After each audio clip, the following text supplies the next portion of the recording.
ਜੈ ਮਸੀਹ ਦੀ। ਅੱਜ ਫਿਰ ਅਸੀਂ ਦੇਖਾਂਗੇ ਅਫਸੀਆਂ ਦਾ ਖੱਤ, ਉਸ ਦਾ ਦੂਸਰਾ ਅਧਿਆਇ ਅਤੇ ਉਸ ਦੀ ਚੌਥੀ ਆਇਤ ਤੋਂ ਲੈ ਕੇ 7ਵੀਂ ਆਇਤ ਤੱਕ। ਪੌਲੁਸ ਲਿਖਦਾ ਹੈ, ਪਰੰਤੂ ਪਰਮੇਸ਼ਵਰ ਨੇ ਜਿਹੜਾ ਦਇਆ ਦਾ ਧਨੀ ਹੈ, ਆਪਣੇ ਉਸ ਵੱਡੇ ਪ੍ਰੇਮ ਕਰਕੇ ਜਿਸ ਤੋਂ ਉਹ ਨੇ ਸਾਡੇ ਨਾਲ ਪ੍ਰੇਮ ਕੀਤਾ, ਜਦੋਂ ਅਸੀਂ ਅਪਰਾਧਾਂ ਦੇ ਕਾਰਨ ਮੁਰਦਾ ਸੀ, ਤਦੋਂ ਸਾਨੂੰ ਮਸੀਹ ਦੇ ਨਾਲ ਜਿਉਂਦਿਆਂ ਕੀਤਾ। ਕਿਰਪਾ ਤੋਂ ਤੁਸੀਂ ਬਚਾਏ ਗਏ ਹੋ, ਅਤੇ ਉਹ ਨੇ ਸਾਨੂੰ ਉਸ ਦੇ ਨਾਲ ਉਠਾਇਆ ਅਤੇ ਸਾਨੂੰ ਮਸੀਹ ਯਿਸੂ ਵਿੱਚ ਸਵਰਗੀ ਥਾਵਾਂ ਉੱਤੇ ਉਸ ਦੇ ਨਾਲ ਬਿਠਾਇਆ। ਭਈ ਉਸ ਦਿਆਲਗੀ ਨਾਲ ਜੋ ਮਸੀਹ ਯਿਸੂ ਵਿੱਚ ਸਾਡੇ ਉੱਤੇ ਹੈ, ਉਹ ਆਉਣ ਵਾਲੇ ਯੁੱਗਾਂ ਵਿੱਚ ਆਪਣੀ ਕਿਰਪਾ ਦਾ ਬੇਹੱਦ ਧਨ ਉਜਾਗਰ ਕਰੇ। ਅਤੇ ਇਹ ਸੀ ਅੱਜ ਦਾ ਵਚਨ। ਅਸੀਂ ਪ੍ਰਾਰਥਨਾ ਕਰਾਂਗੇ ਅਤੇ ਫਿਰ ਦੇਖਦੇ ਹਾਂ ਵਚਨ ਕੀ ਸਾਨੂੰ ਅੱਜ ਦੱਸਦਾ ਹੈ। ਖੁਦਾਵੰਦ ਤੇਰਾ ਧੰਨਵਾਦ ਕਰਦੇ ਹਾਂ ਇਹ ਵਚਨ ਲਈ, ਅਤੇ ਅਸੀਂ ਚਾਹੁੰਦੇ ਹਾਂ ਕਿ ਤੇਰਾ ਪਵਿੱਤਰ ਆਤਮਾ ਹੁਣ ਸਾਡੇ ਨਾਲ ਗੱਲ ਕਰੇ ਅਤੇ ਸਾਨੂੰ ਉਹ ਗੱਲਾਂ ਸਿਖਾਵੇ ਜੋ ਕਿ ਤੂੰ ਚਾਹੁੰਦਾ ਹੈ, ਅਤੇ ਜੋ ਗੱਲਾਂ ਅਸੀਂ ਸਿੱਖੀਏ ਅਸੀਂ ਆਪਣੀ ਜ਼ਿੰਦਗੀਆਂ ਦੇ ਵਿੱਚ ਇਸ ਗੱਲਾਂ ਨੂੰ ਇਸਤੇਮਾਲ ਕਰੀਏ, ਤਾਂ ਕਿ ਤੇਰੇ ਨਾਮ ਨੂੰ ਮਹਿਮਾ ਅਤੇ ਜਲਾਲ ਮਿਲੇ। ਅਸੀਂ ਇਹ ਸਭ ਖੁਦਾਵੰਦ ਯਿਸੂ ਮਸੀਹ ਦੇ ਪਾਕ ਨਾਮ ਵਿੱਚ ਮੰਗਦੇ ਹਾਂ, ਆਮੀਨ। ਅਤੇ ਇਹ ਜਿਹੜਾ ਪੌਲੁਸ ਗੱਲ ਕਰ ਰਿਹਾ ਹੈ, ਅਤੇ ਅਸੀਂ ਪਿਛਲੇ ਸਮੇਂ ਦੇਖਿਆ, ਪਿਛਲੇ ਜਿਹੜਾ ਮੈਂ ਪ੍ਰਚਾਰ ਕੀਤਾ ਸੀਗਾ ਪਹਿਲੀਆਂ 3 ਆਇਤਾਂ ਤੋਂ, ਕਿ ਕਿਵੇਂ ਅਸੀਂ ਮੁਰਦਾ ਸੀ ਪਾਪਾਂ ਦੇ ਵਿੱਚ, ਅਤੇ ਕਿਵੇਂ ਯਿਸੂ ਮਸੀਹ ਖੁਦਾਵੰਦ ਨੇ ਘੱਲਿਆ ਇਸ ਸੰਸਾਰ ਵਿੱਚ। ਯਿਸੂ ਮਸੀਹ ਦੇ ਆਉਣ ਦਾ ਮਕਸਦ ਇਹ ਸੀ ਕਿ ਖੁਦਾਵੰਦ ਨਾਲ ਲੋਕ ਜੁੜ ਜਾਣ ਅਤੇ ਖੁਦਾਵੰਦ ਦੇ ਸਦੀਵਕ ਜੀਵਨ ਨੂੰ ਲੋਕ ਅਪਣਾ ਲੈਣ, ਅਤੇ ਇਹ ਸਭ ਸਾਨੂੰ ਯਿਸੂ ਮਸੀਹ ਦੇ ਵਿੱਚ ਮਿਲਦਾ ਹੈ। ਜੋ ਕੋਈ ਯਿਸੂ ਮਸੀਹ ਦੇ ਵਿੱਚ ਹੈ ਉਹ ਜ਼ਿੰਦਾ ਹੈ, ਅਤੇ ਜੋ ਕੋਈ ਯਿਸੂ ਮਸੀਹ ਦੇ ਵਿੱਚ ਨਹੀਂ ਹੈ ਉਹ ਪਾਪਾਂ ਦੇ ਵਿੱਚ ਹੱਲੇ ਵੀ ਮੁਰਦਾ ਹੈ। ਉਸ ਉੱਤੇ ਪ੍ਰਭੂ ਦਾ ਕ੍ਰੋਧ ਚੱਲ ਰਿਹਾ ਹੈ, ਅਤੇ ਉਸ ਨੇ ਇੱਕ ਦਿਨ ਪ੍ਰਭੂ ਦੇ ਮੂਹਰੇ, ਪਰਮੇਸ਼ਵਰ ਦੇ ਮੂਹਰੇ, ਪਿਤਾ ਜੋ ਹੈ ਯਹੋਵਾ, ਜੋ ਪਿਤਾ ਪਰਮੇਸ਼ਵਰ ਹੈ, ਉਸ ਦੇ ਮੂਹਰੇ ਉਸ ਦਾ ਨਿਆਂ ਕੀਤਾ ਜਾਵੇਗਾ। ਅਤੇ ਕਾਫੀ ਹੀ ਸੀਰੀਅਸ ਗੱਲ ਹੈ ਜੋ ਕਿ ਸਾਨੂੰ ਸਮਝਣੀ ਚਾਹੀਦੀ ਹੈ। ਜਿਹੜਾ ਇਨਸਾਨ ਪਾਪ ਵਿੱਚ ਫਸਿਆ ਹੈ ਉਸ ਉੱਤੇ ਸਜ਼ਾ ਦਾ ਹੁਕਮ ਹੈ। ਜਿਹੜਾ ਇਨਸਾਨ ਪਾਪ ਵਿੱਚ ਨਹੀਂ ਹੈ ਹੁਣ, ਕਿਉਂਕਿ ਪਰਮੇਸ਼ਵਰ ਨੇ ਆਪਣੇ ਪੁੱਤਰ ਦੇ ਜ਼ਰੀਏ ਉਸ ਦੇ ਪਾਪਾਂ ਦਾ ਪ੍ਰਾਸ਼ਚਿਤ ਕਰ ਦਿੱਤਾ। ਜੋ ਕੋਈ ਯਿਸੂ ਮਸੀਹ 'ਤੇ ਵਿਸ਼ਵਾਸ ਕਰਦਾ ਹੈ ਉਹ ਬਚਾਇਆ ਜਾਂਦਾ ਹੈ। ਅਤੇ ਅੱਜ ਅਸੀਂ ਪ੍ਰਭੂ ਯਿਸੂ ਮਸੀਹ ਦੀ ਗੱਲ ਕਰਦੇ ਹਾਂ ਅਤੇ ਪਿਤਾ ਦੀ ਗੱਲ ਕਰਦੇ ਹਾਂ ਕਿ ਕਿਵੇਂ ਪਿਤਾ ਨੇ ਇਹ ਯੋਜਨਾ ਧਰੀ ਕਿ ਅਸੀਂ ਉਸ ਦੇ ਰਾਜ ਦੇ ਭਾਗੀ ਬਣ ਜਾਈਏ। ਅਤੇ ਇਸ ਲਈ ਅਸੀਂ ਪੜ੍ਹਦੇ ਹਾਂ ਚੌਥੀ ਆਇਤ ਵਿੱਚ, ਪਰੰਤੂ ਪਰਮੇਸ਼ਵਰ ਨੇ ਜਿਹੜਾ ਦਇਆ ਦਾ ਧਨੀ ਹੈ, ਆਪਣੇ ਉਸ ਵੱਡੇ ਪ੍ਰੇਮ ਕਰਕੇ ਜਿਸ ਤੋਂ ਉਹਨੇ ਸਾਡੇ ਨਾਲ ਪ੍ਰੇਮ ਕੀਤਾ। ਅਸੀਂ ਗੱਲ ਕਰਦੇ ਹਾਂ ਕਿ ਕਿਵੇਂ ਜੋ ਇਹ ਖੁਦਾਵੰਦ ਹੈ, ਜੋ ਪਿਤਾ ਪਰਮੇਸ਼ਵਰ ਹੈ, ਉਹ ਨਿਆਂ ਕਰਦਾ ਹੈ, ਉਹ ਰਾਈਚਸ ਹੈ, ਉਹ ਧਰਮੀ ਹੈ, ਉਹ ਪਵਿੱਤਰ ਹੈ। ਪਰ ਇਹ ਪਿਤਾ ਪਰਮੇਸ਼ਵਰ ਜੋ ਨਿਆਂ ਕਰਨ ਵਾਲਾ ਹੈ, ਇਹ ਪ੍ਰੇਮ ਵੀ ਕਰਦਾ ਹੈ, ਇਹ ਲੋਕਾਂ ਨੂੰ ਪਿਆਰ ਵੀ ਕਰਦਾ ਹੈ, ਅਤੇ ਉਹ ਚਾਹੁੰਦਾ ਹੈ ਕਿ ਲੋਕ ਆਪਣੇ ਪਾਪਾਂ ਤੋਂ ਮੁੜ ਜਾਣ। ਅਤੇ ਹੁਣ ਪਾਪਾਂ ਤੋਂ ਮੁੜਨ ਦਾ ਇੱਕ ਸਾਧਨ ਜੋ ਹੈ ਉਹ ਸਾਨੂੰ ਦੱਸ ਦਿੱਤਾ ਗਿਆ ਹੈ, ਉਹ ਹੈ ਯਿਸੂ ਮਸੀਹ। ਕੋਈ ਇਨਸਾਨ ਆਪਣੇ ਆਪ ਆਪਣੀ ਸ਼ਕਤੀ ਦੇ ਦੁਆਰਾ ਪਰਮੇਸ਼ਵਰ ਕੋਲ ਨਹੀਂ ਆ ਸਕਦਾ, ਪਰ ਪਰਮੇਸ਼ਵਰ ਨੇ ਆਪਣੀ ਦਇਆ ਦੇ ਕਰਕੇ ਚਾਹਿਆ ਕਿ ਅਸੀਂ ਉਸ ਦੇ ਵੱਲ ਆਈਏ, ਅਤੇ ਉਸਨੇ ਸਾਡੇ ਲਈ ਇੱਕ ਰਾਹ ਤਿਆਰ ਕਰ ਦਿੱਤਾ।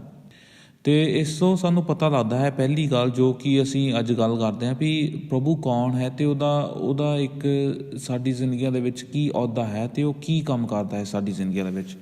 ਅਤੇ ਅਸੀਂ ਇਹ ਗੱਲ ਦੇਖਦੇ ਹਾਂ ਵੀ ਪਹਿਲੀ ਗੱਲ ਇਹ ਹੈ ਕਿ ਜੋ ਖੁਦਾਵੰਦ ਹੈ ਉਹ ਕਿਰਪਾਲੂ ਹੈ, ਉਹ ਕਿਰਪਾ ਕਰਦਾ ਹੈ। ਉਹਦਾ ਇੱਕ ਜਿਹੜਾ ਦਿਲ ਹੈ ਲੋਕਾਂ ਪ੍ਰਤੀ, ਉਹ ਚਾਹੁੰਦਾ ਹੈ ਕਿ ਲੋਕ ਆਪਣੇ ਪਾਪਾਂ ਤੋਂ ਮੁੜਨ, ਲੋਕ ਨਵੀਂ ਜ਼ਿੰਦਗੀ ਅਪਣਾਉਣ, ਲੋਕ ਜੋ ਹੈ ਉਹ ਉਸ ਦੀ ਉਹ ਖੁਸ਼ੀ ਪ੍ਰਾਪਤ ਕਰਨ ਜੋ ਉਹ ਚਾਹੁੰਦਾ ਹੈ। ਅਤੇ ਖੁਦਾਵੰਦ ਜੋ ਹੈ ਉਹ ਕਾਫੀ ਹੀ ਦਿਆਲੂ ਹੈ, ਅਤੇ ਉਹ ਕਾਫੀ ਹੀ ਲੌਂਗ ਸਫਰਿੰਗ ਹੈ। ਇਹਦਾ ਮਤਲਬ ਇਹ ਹੈ ਕਿ ਉਹ ਸਾਡਾ ਬਹੁਤ ਵਾਰੀ ਇੰਤਜ਼ਾਰ ਵੀ ਕਰਦਾ ਹੁੰਦਾ ਹੈ। ਅਸੀਂ ਕਿੰਨੀ ਵਾਰ ਉਹਦਾ ਵਚਨ ਸੁਣਿਆ। ਹੁਣ ਮੈਂ ਜੇ ਆਪਣੀ ਜ਼ਿੰਦਗੀ ਵੱਲ ਵੀ ਦੇਖਾਂ ਜਾਂ ਕਿਸੇ ਹੋਰ ਮਸੀਹ ਲੋਕਾਂ ਦੀ ਜ਼ਿੰਦਗੀ ਵੱਲ ਵੀ ਦੇਖਾਂ, ਅਸੀਂ ਕਿੰਨੀ ਵਾਰ ਪ੍ਰਚਾਰ ਸੁਣਿਆ, ਅਤੇ ਅਸੀਂ ਕਿੰਨੀ ਵਾਰ ਖੁਦਾਵੰਦ ਦੀਆਂ ਗੱਲਾਂ ਨੂੰ ਸੁਣਿਆ, ਪਰ ਅਸੀਂ ਉਹ ਗੱਲਾਂ ਨੂੰ ਕੀ ਨਕਾਰ ਦਿੱਤਾ। ਪੁਰਾਣੀ ਜ਼ਿੰਦਗੀ ਦੇ ਵਿੱਚ ਕਿੰਨੀ ਵਾਰ ਅਸੀਂ ਸੁਣਿਆ, ਕਿੰਨੀ ਵਾਰ ਕਿਸੇ ਮਸੀਹ ਭਾਈ ਭੈਣ ਨੇ ਸਾਨੂੰ ਆ ਕੇ ਦੱਸਿਆ ਕਿ ਤੁਸੀਂ ਖੁਦਾਵੰਦ ਯਿਸੂ ਮਸੀਹ ਦੇ ਕੋਲ ਆਓ, ਕਿਉਂਕਿ ਉਹਦੇ ਕੋਲ ਹੀ ਸ਼ਾਂਤੀ ਹੈ। ਅਤੇ ਅਸੀਂ ਬਾਰ-ਬਾਰ ਉਹ ਵਚਨ ਨੂੰ ਠੁਕਰਾਉਂਦੇ ਰਹੇ, ਪਰ ਖੁਦਾਵੰਦ ਨੇ ਕਿਉਂਕਿ ਨਿਸ਼ਚੈ ਕੀਤਾ ਹੋਇਆ ਸੀ ਕਿ ਉਹ ਸਾਨੂੰ ਚੁਣ ਲਵੇ ਅਤੇ ਸਾਨੂੰ ਬਚਾ ਲਵੇ, ਇਸ ਲਈ ਉਸਨੇ ਸਾਡਾ ਪਿੱਛਾ ਨਹੀਂ ਛੱਡਿਆ। ਇਹ ਖੁਦਾਵੰਦ ਦਾ ਪਿਆਰ ਹੈ, ਇਹ ਖੁਦਾਵੰਦ ਦੀ ਕਿਰਪਾ ਹੈ ਜੋ ਕਿ ਸਾਨੂੰ ਖੁਦਾਵੰਦ ਦੇ ਰਾਜ ਵਿੱਚ ਲੈ ਕੇ ਜਾਂਦੀ ਹੈ। ਖੁਦਾਵੰਦ ਜੇ ਨਹੀਂ ਚਾਹੁੰਦਾ, ਜੇ ਪਰਮੇਸ਼ਰ ਨਹੀਂ ਚਾਹੁੰਦਾ ਕਿ ਅਸੀਂ ਬਚੀਏ, ਅਤੇ ਅਸੀਂ ਹੁਣ ਵੀ ਆਪਣੇ ਪਾਪਾਂ 'ਚ ਫਸੇ ਹੋਣਾ ਸੀਗਾ, ਅਤੇ ਅਸੀਂ ਹੁਣ ਵੀ ਅੰਧਕਾਰ ਦੀਆਂ ਸ਼ਕਤੀਆਂ ਦੇ ਅੰਦਰ ਹੋਣਾ ਸੀ। ਜਿਵੇਂ ਅਸੀਂ ਦੇਖਦੇ ਹਾਂ ਕਿ ਪੂਰਾ ਸੰਸਾਰ ਅੰਧਕਾਰ 'ਚ ਫਸਿਆ ਹੋਇਆ ਹੈ। ਤੁਸੀਂ ਦੇਖੋ ਅੱਜ ਕਿੰਨਾ ਕੁਛ ਚੱਲ ਰਿਹਾ ਹੈ ਸੰਸਾਰ ਦੇ ਵਿੱਚ, ਕਿੰਨਾ ਗਲਤ ਹੋ ਰਿਹਾ ਹੈ। ਇਹ ਸਭ ਇੱਕ ਹਨੇਰੇ ਦੀਆਂ ਗੱਲਾਂ ਹਨ, ਅਤੇ ਸ਼ੈਤਾਨ ਵੀ ਜੋ ਹਨੇਰੇ ਵਿੱਚ ਲੋਕ ਰਹਿੰਦੇ ਹਨ ਉਹਨਾਂ 'ਤੇ ਹਾਵੀ ਹੁੰਦਾ ਹੈ। ਅਤੇ ਜੋ ਮਸੀਹ ਦੇ ਵਿੱਚ ਹੈ, ਹੁਣ ਉਹ ਸ਼ੈਤਾਨ ਦੇ ਅਖਤਿਆਰ ਦੇ ਵਿੱਚ ਨਹੀਂ ਹੈ, ਅਤੇ ਹੁਣ ਉਹ ਕੀ ਯਿਸੂ ਮਸੀਹ ਦੇ ਅਖਤਿਆਰ ਦੇ ਵਿੱਚ ਹੈ, ਪਰਮੇਸ਼ਵਰ ਦੇ ਅਖਤਿਆਰ ਦੇ ਵਿੱਚ ਹੈ। ਅਤੇ ਇਸ ਲਈ ਹੁਣ ਉਹਨਾਂ ਦੇ ਕੰਮ ਵੀ ਬਦਲ ਗਏ ਹਨ, ਅਤੇ ਜਿਵੇਂ ਅਸੀਂ ਮੁਰਦਾ ਸੀ ਪਾਪਾਂ ਵਿੱਚ, ਹੁਣ ਅਸੀਂ ਜੀਂਦੇ ਹੋ ਗਏ। ਸਾਨੂੰ ਜੀਂਦੇ ਕਰ ਦਿੱਤਾ ਪਰਮੇਸ਼ਵਰ ਨੇ। ਅਤੇ ਇਹ ਕਿੰਨੀ ਵੱਡੀ ਗੱਲ ਹੈ ਕਿ ਖੁਦਾਵੰਦ ਨੇ ਸਾਨੂੰ ਜੀਵਿਤ ਕਰ ਦਿੱਤਾ, ਅਤੇ ਸਾਡਾ ਜੋ ਪੁਰਾਣਾ ਜੀਵਨ ਸੀ ਉਹ ਬਦਲ ਗਿਆ। ਅਤੇ ਦੂਜੀ ਗੱਲ ਅਸੀਂ ਦੇਖਦੇ ਹਾਂ ਵੀ ਕਿਵੇਂ ਇਹ ਖੁਦਾਵੰਦ ਜੋ ਹੈ ਪ੍ਰੇਮ ਕਰਦਾ ਹੈ। ਜਿੱਦਾਂ ਮੈਂ ਕਿਹਾ ਕਿ ਪ੍ਰੇਮ ਕਰਦਾ ਹੈ, ਪਰ ਉਹ ਦਿਆਲੂ ਹੈ, ਪਰ ਉਹ ਪ੍ਰੇਮ ਵੀ ਕਰਦਾ ਹੈ। ਪਰੰਤੂ ਪਰਮੇਸ਼ਰ ਨੇ ਜੋ ਦਇਆ ਦਾ ਧਨੀ ਹੈ, ਆਪਣੇ ਉਸ ਵੱਡੇ ਪ੍ਰੇਮ ਕਰਕੇ ਜਿਸ ਤੋਂ ਉਹਨੇ ਸਾਡੇ ਨਾਲ ਪ੍ਰੇਮ ਕੀਤਾ, ਜਦੋਂ ਅਸੀਂ ਅਪਰਾਧਾਂ ਦੇ ਕਾਰਨ ਮੁਰਦੇ ਸੀ ਤਾਂ ਸਾਨੂੰ ਮਸੀਹ ਦੇ ਨਾਲ ਜਿਉਂਦਿਆਂ ਕੀਤਾ। ਅਤੇ ਪ੍ਰਭੂ ਦਾ ਪ੍ਰੇਮ ਇਸ ਤਰ੍ਹਾਂ ਜ਼ਾਹਰ ਹੁੰਦਾ ਹੈ ਸਾਡੀ ਜ਼ਿੰਦਗੀਆਂ ਦੇ ਵਿੱਚ। ਸਾਡੀ ਜਿਹੜੀ ਪੁਰਾਣੀ ਜ਼ਿੰਦਗੀ ਸੀ ਉਹ ਪਾਪ ਵਾਲੀ ਜ਼ਿੰਦਗੀ ਸੀ। ਸਾਡੀ ਜੋ ਪੁਰਾਣੀ ਜ਼ਿੰਦਗੀ ਸੀਗੀ ਉਹ ਇੱਕ ਅੰਧਕਾਰ ਦੀ ਜ਼ਿੰਦਗੀ ਸੀ। ਅਤੇ ਅੰਧਕਾਰ ਜੋ ਹੈ ਉਹ ਕੀ ਹੈ, ਬਾਈਬਲ ਸਾਨੂੰ ਇਸ ਦੇ ਬਾਰੇ ਵੀ ਕੀ ਆਖਦੀ ਹੈ। ਅਤੇ ਅਸੀਂ ਦੇਖਦੇ ਹਾਂ ਰੋਮੀਆਂ ਦਾ ਖੱਤ ਉਸ ਦਾ 1 ਅਧਿਆਇ ਅਤੇ ਉਸ ਦੀ 21 ਆਇਤ ਤੋਂ, ਲੋਕ ਪਰਮੇਸ਼ਰ ਨੂੰ ਜਾਣਦੇ ਸਨ, ਪਰ ਉਹਨਾਂ ਨੇ ਉਸ ਨੂੰ ਪਰਮੇਸ਼ਰ ਵਾਂਗ ਨਹੀਂ ਸਤਿਕਾਰਿਆ, ਅਤੇ ਨਾ ਹੀ ਉਹ ਉਸ ਦੇ ਸ਼ੁਕਰਗੁਜ਼ਾਰ ਸਨ। ਉਹਨਾਂ ਦੀਆਂ ਸੋਚਾਂ ਵਿਅਰਥ ਹੋ ਗਈਆਂ, ਉਹਨਾਂ ਦੇ ਮੂਰਖ ਦਿਲ ਹਨੇਰੇ ਨਾਲ ਭਰ ਗਏ ਸਨ। ਭਾਵੇਂ ਉਹਨਾਂ ਨੇ ਦਾਅਵਾ ਕੀਤਾ ਸੀ ਕਿ ਉਹ ਸਿਆਣੇ ਹਨ, ਪਰ ਉਹ ਮੂਰਖ ਬਣ ਗਏ। ਉਹਨਾਂ ਨੇ ਅਬਿਨਾਸ਼ੀ ਪਰਮੇਸ਼ਰ ਨੂੰ ਸਤਿਕਾਰਨਾ ਬੰਦ ਕਰ ਦਿੱਤਾ, ਅਤੇ ਇਸ ਦੀ ਜਗ੍ਹਾ ਉਹਨਾਂ ਨੇ ਮੂਰਤੀਆਂ ਦੀ ਉਪਾਸਨਾ ਕਰਨੀ ਸ਼ੁਰੂ ਕਰ ਦਿੱਤੀ, ਜੋ ਧਰਤੀ ਦੇ ਲੋਕਾਂ ਵਾਂਗ ਦਿਖਦੀਆਂ ਹਨ। ਅਤੇ ਉਹਨਾਂ ਨੇ ਮੱਛੀਆਂ, ਜਾਨਵਰਾਂ ਅਤੇ ਸੱਪਾਂ ਵਰਗੀਆਂ ਨਾਸ਼ਵਾਨ ਚੀਜ਼ਾਂ ਵਾਸਤੇ ਪਰਮੇਸ਼ਰ ਦੀ ਮਹਿਮਾ ਦਾ ਵਪਾਰ ਕੀਤਾ। ਲੋਕੀ ਪਾਪਾਂ ਨਾਲ ਭਰੇ ਹੋਏ ਸਨ ਅਤੇ ਸਿਰਫ ਮੰਦੀਆਂ ਗੱਲਾਂ ਹੀ ਕਰਨਾ ਚਾਹੁੰਦੇ ਸਨ। ਇਸ ਲਈ ਪਰਮੇਸ਼ਰ ਨੇ ਉਹਨਾਂ ਨੂੰ ਉਹਨਾਂ ਦੇ ਪਾਪੀ ਰਾਹ ਵੱਲ ਜਾਣ ਲਈ ਛੱਡ ਦਿੱਤਾ। ਇਸ ਲਈ ਉਹ ਇੱਕ ਦੂਜੇ ਨਾਲ ਸ਼ਰਮਨਾਕ ਗੱਲਾਂ ਕਰਕੇ ਆਪਣੇ ਸਰੀਰਾਂ ਦੀ ਗਲਤ ਵਰਤੋਂ ਕਰਨ ਲੱਗੇ। ਉਹਨਾਂ ਨੇ ਪਰਮੇਸ਼ਰ ਦੇ ਸੱਚ ਨੂੰ ਇੱਕ ਝੂਠ ਵਿੱਚ ਬਦਲ ਦਿੱਤਾ। ਉਹਨਾਂ ਨੇ ਉਸ ਦੀਆਂ ਬਣਾਈਆਂ ਹੋਈਆਂ ਚੀਜ਼ਾਂ ਦੀ ਉਪਾਸਨਾ ਅਤੇ ਸੇਵਾ ਕੀਤੀ, ਪਰ ਉਸ ਪਰਮੇਸ਼ਰ ਦੀ ਨਹੀਂ ਜਿਸ ਨੇ ਉਹਨਾਂ ਚੀਜ਼ਾਂ ਨੂੰ ਬਣਾਇਆ ਸੀ। ਸਿਰਫ ਪਰਮੇਸ਼ਰ ਦੀ ਹੀ ਉਸਤਤ ਸਦਾ ਹੋਣੀ ਚਾਹੀਦੀ ਹੈ। ਆਮੀਨ। ਫਿਰ ਪੌਲੁਸ ਕਹਿੰਦਾ ਹੈ, ਫਿਰ ਰੋਮੀਆਂ ਦਾ ਖੱਤ ਉਸ ਦਾ 1 ਅਧਿਆਇ ਉਹਦੀ 26 ਆਇਤ, ਪਰਮੇਸ਼ਰ ਨੇ ਉਹਨਾਂ ਨੂੰ ਸ਼ਰਮਸਾਰੀ ਵਾਲੀਆਂ ਗੱਲਾਂ ਕਰਨ ਲਈ ਛੱਡ ਦਿੱਤਾ, ਜਿਨ੍ਹਾਂ ਦੀ ਉਹਨਾਂ ਨੇ ਇੱਛਾ ਕੀਤੀ ਸੀ। ਉਹਨਾਂ ਦੀਆਂ ਔਰਤਾਂ ਨੇ ਮਰਦਾਂ ਨਾਲ ਜਿਨਸੀ ਸੰਬੰਧ ਤੋੜ ਲਏ ਅਤੇ ਦੂਸਰੀਆਂ ਔਰਤਾਂ ਨਾਲ ਜਿਨਸੀ ਸੰਬੰਧ ਜੋੜ ਲਏ। ਇਸ ਤਰ੍ਹਾਂ ਮਰਦਾਂ ਨੇ ਵੀ ਔਰਤਾਂ ਨਾਲ ਜਿਨਸੀ ਸੰਬੰਧ ਤੋੜ ਲਏ ਅਤੇ ਆਪਸ ਵਿੱਚ ਕਾਮਾਤੁਰ ਹੋ ਕੇ ਕਾਮ ਅਗਨੀ ਵਿੱਚ ਮੱਚਣ ਲੱਗੇ। ਇੰਝ ਮਰਦਾਂ ਨੇ ਇੱਕ ਦੂਜੇ ਨਾਲ ਸ਼ਰਮਸਾਰ ਕੰਮ ਕਰਨੇ ਸ਼ੁਰੂ ਕਰ ਦਿੱਤੇ, ਅਤੇ ਇਸ ਕਰਕੇ ਉਹਨਾਂ ਨੂੰ ਆਪਣੇ ਸਰੀਰਾਂ ਵਿੱਚ ਕੀਤੇ ਬੁਰੇ ਕੰਮਾਂ ਦੀ ਸਜ਼ਾ ਭੁਗਤਣੀ ਪਈ। ਲੋਕਾਂ ਨੇ ਪਰਮੇਸ਼ਰ ਦੇ ਸੱਚੇ ਗਿਆਨ ਨੂੰ ਪਾਉਣਾ ਜ਼ਰੂਰੀ ਨਾ ਸਮਝਿਆ ਅਤੇ ਪਰਮੇਸ਼ਰ ਨੇ ਉਹਨਾਂ ਨੂੰ ਉਹਨਾਂ ਦੀਆਂ ਨਿਕੰਮੀਆਂ ਸੋਚਾਂ 'ਤੇ ਛੱਡ ਦਿੱਤਾ। ਤਾਂ ਲੋਕ ਉਹ ਕੰਮ ਕਰਨ ਲੱਗ ਪਏ ਜਿਹੜਾ ਕਿ ਉਹਨਾਂ ਨੂੰ ਨਹੀਂ ਕਰਨੇ ਚਾਹੀਦੇ ਸਨ। ਉਹ ਲੋਕ ਹਰ ਤਰ੍ਹਾਂ ਦੇ ਪਾਪਾਂ, ਬਦੀ, ਸਵਾਰਥ, ਨਫ਼ਰਤ, ਦੁਸ਼ਮਣੀ, ਕਤਲ, ਲੜਾਈ, ਬੇਈਮਾਨੀ ਨਾਲ ਭਰੇ ਹੋਏ ਹਨ ਅਤੇ ਉਹ ਦੂਜਿਆਂ ਬਾਰੇ ਭੈੜੀਆਂ ਗੱਲਾਂ ਸੋਚਦੇ ਹਨ। ਉਹ ਲੋਕ ਅਫਵਾਹਾਂ ਫੈਲਾਉਂਦੇ, ਗੱਪਾਂ ਮਾਰਦੇ ਅਤੇ ਇੱਕ ਦੂਜੇ ਬਾਰੇ ਨਿੰਦਾ ਕਰਦੇ ਹਨ। ਉਹ ਪਰਮੇਸ਼ਰ ਨੂੰ ਘਿਰਣਾ ਕਰਦੇ ਹਨ। ਉਹ ਢੀਠ, ਹੰਕਾਰੀ, ਸ਼ੇਖੀਬਾਜ਼ ਹਨ ਅਤੇ ਉਹ ਬਦਕਰਨੀਆਂ ਕਰਨ ਲਈ ਨਿੱਤ ਨਵੇਂ ਰਾਹਾਂ ਦੀ ਈਜਾਦ ਕਰਦੇ ਹਨ। ਉਹ ਆਪਣੇ ਮਾਪਿਆਂ ਦੇ ਆਗਿਆਕਾਰੀ ਨਹੀਂ ਹੈ। ਉਹ ਮੂਰਖ ਹਨ। ਉਹ ਆਪਣੇ ਵਚਨ ਵੀ ਨਹੀਂ ਨਿਭਾਉਂਦੇ ਅਤੇ ਨਾ ਹੀ ਦੂਜੇ ਲੋਕਾਂ ਲਈ ਕੋਈ ਦਇਆ, ਭਾਵਨਾ ਜਾਂ ਨਿਮਰਤਾ ਰੱਖਦੇ ਹਨ। ਉਹ ਲੋਕ ਪਰਮੇਸ਼ਵਰ ਦੇ ਨੇਮ ਤੋਂ ਵਾਕਿਫ ਹਨ। ਉਹ ਜਾਣਦੇ ਹਨ ਕਿ ਪਰਮੇਸ਼ਵਰ ਦਾ ਨੇਮ ਇਹ ਆਖਦਾ ਹੈ ਕਿ ਜਿਹੜੇ ਲੋਕ ਅਜਿਹਾ ਜੀਵਨ ਬਤੀਤ ਕਰਦੇ ਹਨ ਉਹ ਮਰ ਜਾਣੇ ਚਾਹੀਦੇ ਹਨ। ਫਿਰ ਵੀ ਉਹ ਉਹੀ ਬਦਕਰਨੀਆਂ ਕਰਨੀਆਂ ਜਾਰੀ ਰੱਖਦੇ ਹਨ ਅਤੇ ਉਹ ਉਹਨਾਂ ਲੋਕਾਂ ਨੂੰ ਵੀ ਮਨਜ਼ੂਰੀ ਦਿੰਦੇ ਹਨ ਜਿਹੜੇ ਇਸ ਤਰ੍ਹਾਂ ਦੀਆਂ ਬਦਕਾਰੀਆਂ ਕਰਦੇ ਹਨ। ਹੁਣ ਇਹ ਹੋ ਗਈ ਅੰਧਕਾਰ ਦੀ ਇੱਕ ਕਹਿ ਲਓ ਸਾਰ, ਇਹ ਟਰਾਂਸਲੇਸ਼ਨ। ਅੰਧਕਾਰ ਦਾ ਮਤਲਬ ਕੀ ਹੈ? ਇਹ ਹੈ ਅੰਧਕਾਰ, ਗਲਤ ਕੰਮ, ਸਰੀਰ ਦੇ ਗਲਤ ਕੰਮ, ਸੋਚਾਂ ਗਲਤ। ਅਤੇ ਇੱਕ ਜੋ ਇਨਸਾਨ ਅੰਧਕਾਰ 'ਚ ਫਸਿਆ ਹੁੰਦਾ ਹੈ, ਜਿਹਦੀਆਂ ਅੱਖਾਂ ਅੰਨੀਆਂ ਹੋਣ, ਉਹ ਕੁਛ ਨਹੀਂ ਦੇਖ ਸਕਦਾ। ਉਹਦੇ ਲਈ ਚਾਨਣ ਵੀ ਅੰਧਕਾਰ ਹੁੰਦਾ ਹੈ।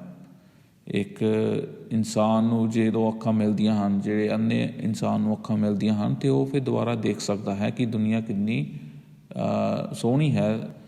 ਇੱਕ ਅੰਨਾ ਇਨਸਾਨ ਚਾਹੇ ਜਿੰਨਾ ਮਰਜ਼ੀ ਰੋਸ਼ਨੀ ਹੋਵੇ, ਪਰ ਉਹ ਦੁਨੀਆ ਨੂੰ ਨਹੀਂ ਦੇਖ ਸਕਦਾ।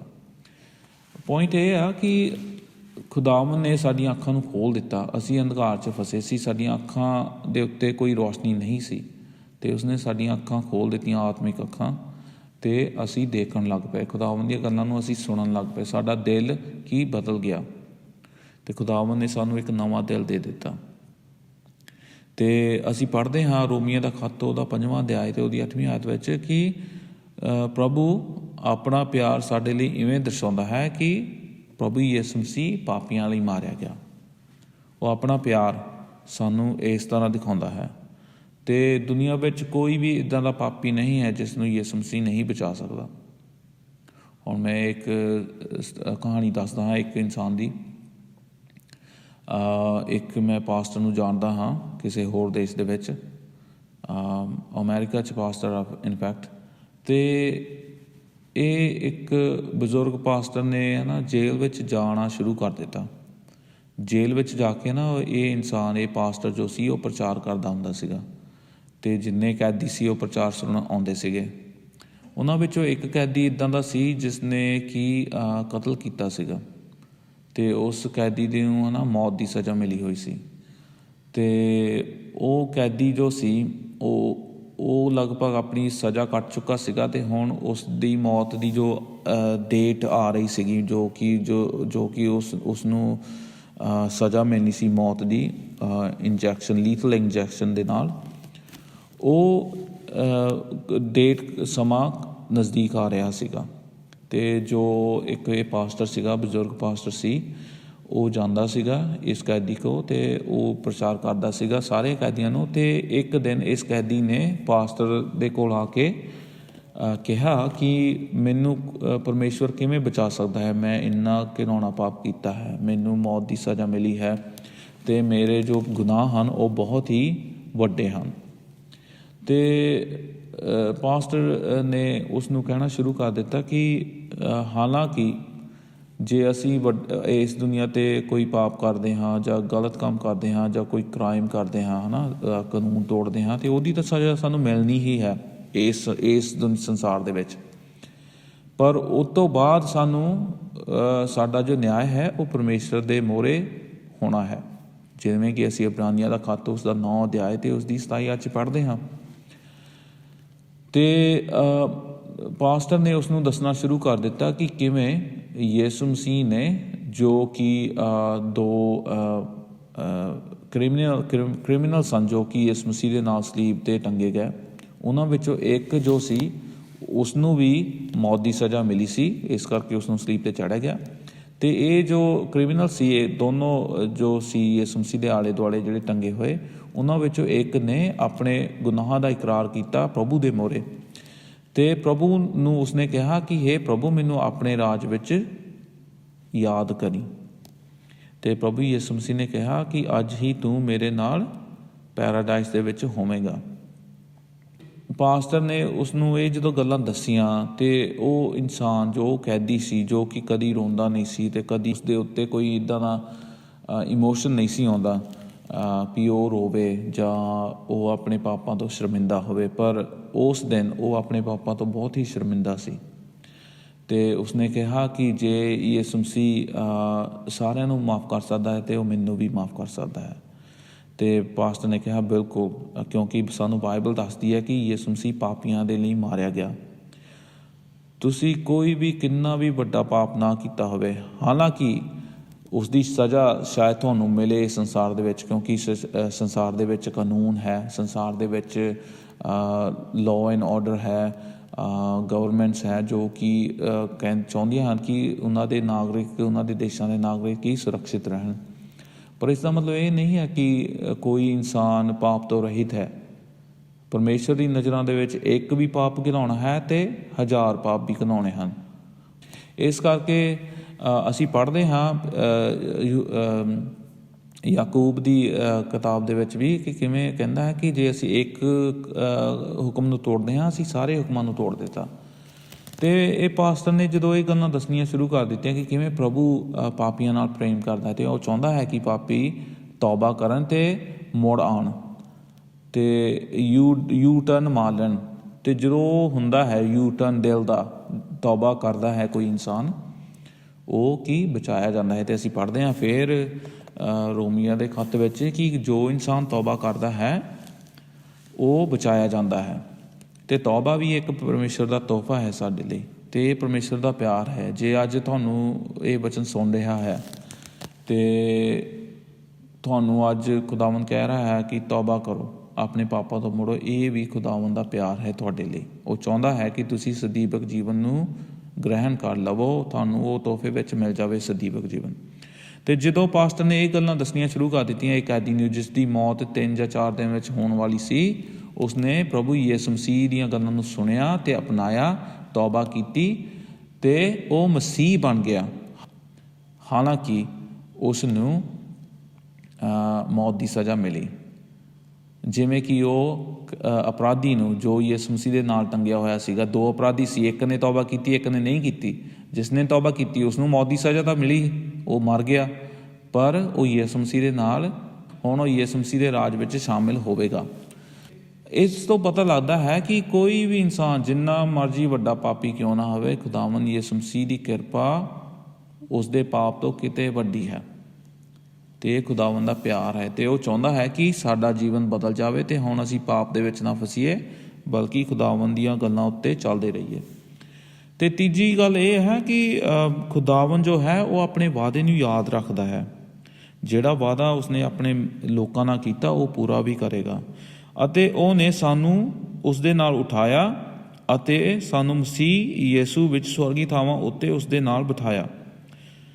ਭਈ ਉਸ ਦਿਆਲਗੀ ਨਾਲ ਜੋ ਮਸੀਹ ਯਿਸੂ ਵਿੱਚ ਸਾਡੇ ਉੱਤੇ ਹੈ, ਉਹ ਆਉਣ ਵਾਲੇ ਯੁੱਗਾਂ ਵਿੱਚ ਆਪਣੀ ਕਿਰਪਾ ਦਾ ਬੇਹੱਦ ਧਨ ਉਜਾਗਰ ਕਰੇ। ਅੱਜ ਅਸੀਂ ਗੱਲ ਕਰਦੇ ਹਾਂ ਪ੍ਰਭੂ ਦੇ ਵਾਅਦੇ ਦੀ, ਅਤੇ ਇਹ ਤੀਜੀ ਗੱਲ ਹੈ। ਅਤੇ ਪ੍ਰਭੂ ਦਾ ਵਾਅਦਾ ਕੀ ਹੈ? ਜਦੋਂ ਯਿਸੂ ਮਸੀਹ ਇਸ ਸੰਸਾਰ 'ਚ ਆਇਆ ਅਤੇ ਉਹ ਇਸ ਸੰਸਾਰ ਦੇ ਵਿੱਚ ਚੱਲਿਆ, ਅਤੇ ਉਸਨੇ ਇੱਕ ਵੀ ਪਾਪ ਨਹੀਂ ਕੀਤਾ, ਅਤੇ ਉਸਨੂੰ ਪਾਪੀਆਂ ਵਾਂਗਰ ਮਾਰਿਆ ਗਿਆ। ਅਤੇ ਯਿਸੂ ਮਸੀਹ ਅਸੀਂ ਪੜ੍ਹਦੇ ਹਾਂ ਕਿ ਯਿਸੂ ਮਸੀਹ ਨੇ ਸਾਡੇ ਪਾਪ ਆਪਣੇ ਉੱਤੇ ਲੈ ਲਏ ਅਤੇ ਸਾਡੇ ਪਾਪਾਂ ਦਾ ਪ੍ਰਾਸ਼ਚਿਤ ਕੀਤਾ, ਆਪਣਾ ਖੂਨ ਡੋਲ ਕੇ ਸਲੀਬ ਉੱਤੇ। ਅਤੇ ਪ੍ਰਭੂ ਜੋ ਪਿਤਾ ਪਰਮੇਸ਼ਰ ਹੈ ਉਸਨੇ ਉਸ ਨੂੰ ਤਿਆਗ ਦਿੱਤਾ, ਜੋ ਤਿਆਗਣਾ ਸਾਨੂੰ ਚਾਹੀਦਾ ਸੀਗਾ ਪਰਮੇਸ਼ਰ ਵੱਲੋਂ।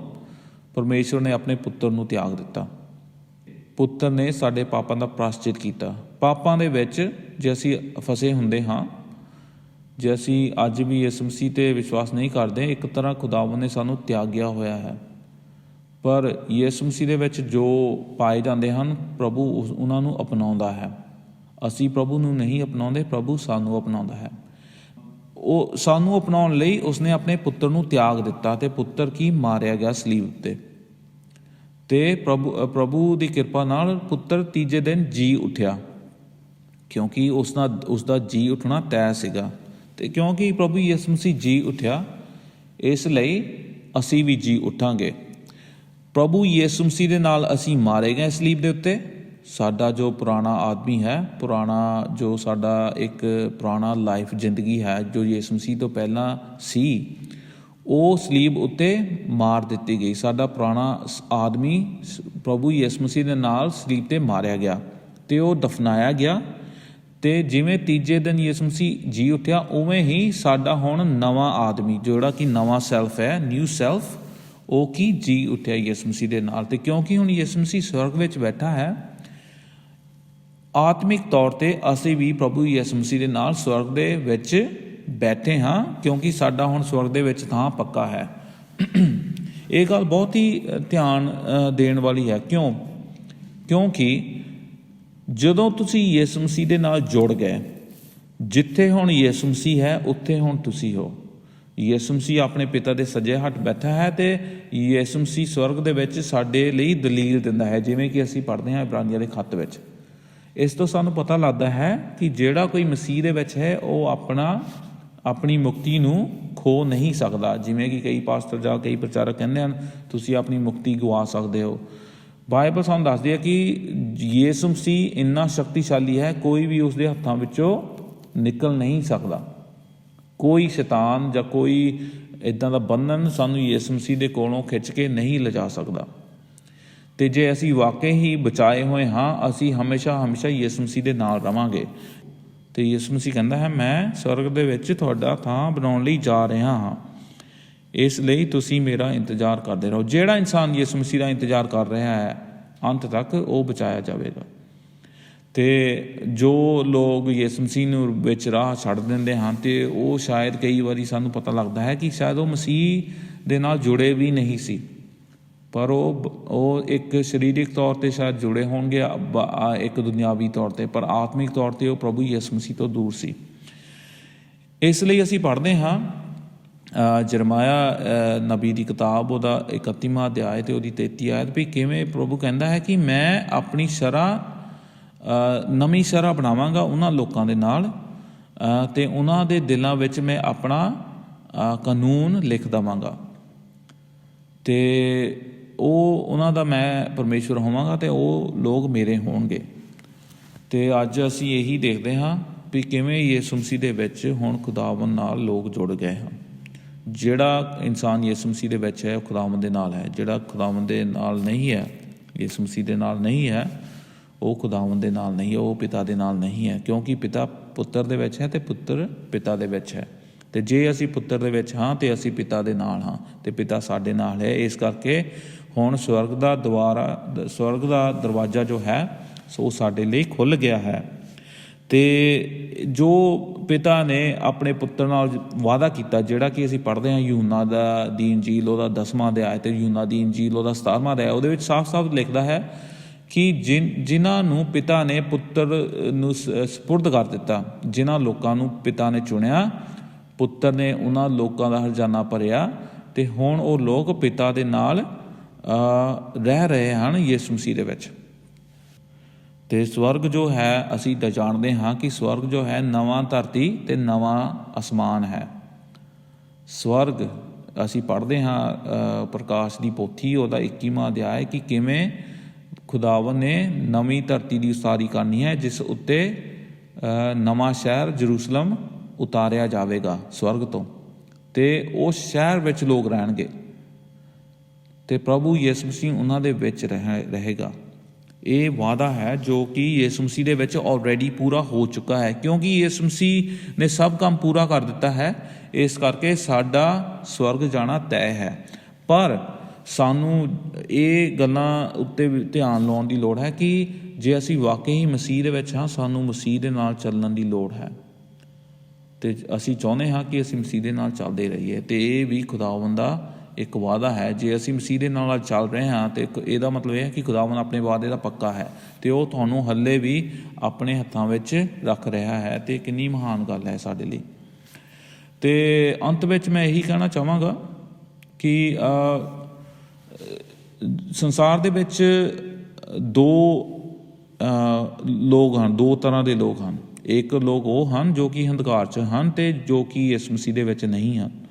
ਅਤੇ ਦੂਜੀ ਗੱਲ ਇਹ ਹੈ ਕਿ ਜੋ ਲੋਕ ਇਸ ਮਸੀਹ ਦੇ ਵਿੱਚ ਹੈ ਅਤੇ ਹੁਣ ਉਹਨਾਂ ਦੀ ਜੀਵਨ ਦੇ ਵਿੱਚ ਕੀ ਰੌਸ਼ਨੀ ਆ ਗਈ ਅਤੇ ਉਹਨਾਂ ਨੇ ਹੰਕਾਰ ਦੇ ਕੰਮ ਛੱਡ ਦਿੱਤੇ ਅਤੇ ਹੁਣ ਉਹ ਪ੍ਰਭੂ ਯਿਸੂ ਮਸੀਹ ਦੀ ਉਪਾਸਨਾ ਕਰਦੇ ਹਨ। ਅਤੇ ਪ੍ਰਭੂ ਚਾਹੁੰਦਾ ਹੈ, ਪਿਤਾ ਚਾਹੁੰਦਾ ਹੈ ਕਿ ਜੋ ਕੋਈ ਉਸ ਕੋਲ ਆਵੇ ਉਹ ਉਸਦੇ ਪੁੱਤਰ ਨੂੰ ਕੀ ਪ੍ਰੇਮ ਕਰੇ।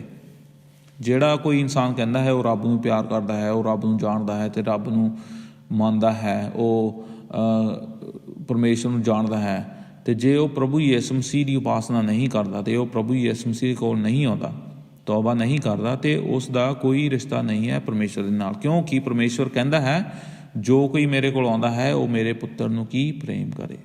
ਇਸ ਕਰਕੇ ਹੁਣ ਅਸੀਂ ਖੁਦਾਵੰਦ ਦੇ ਪੁੱਤਰ ਨੂੰ ਪ੍ਰੇਮ ਕਰਦੇ ਹਾਂ, ਯਿਸੂ ਮਸੀਹ ਨੂੰ। ਇਸ ਕਰਕੇ ਹੁਣ ਸਾਡਾ ਜੀਵਨ ਰੌਸ਼ਨਮਈ ਹੋ ਗਿਆ ਹੈ।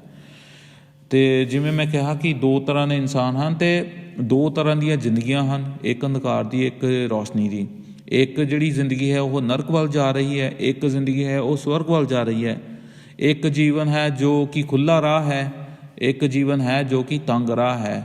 ਅਤੇ ਮਸੀਹ ਲੋਕਾਂ ਨੂੰ ਕਈ ਤਸੀਹੇ ਝੱਲਣੇ ਪੈਂਦੇ ਹਨ ਇਸ ਸੰਸਾਰ ਦੇ ਵਿੱਚ। ਕਈ ਮਸੀਹ ਲੋਕਾਂ ਨੂੰ ਪਸੰਦ ਨਹੀਂ ਕੀਤਾ ਜਾਂਦਾ।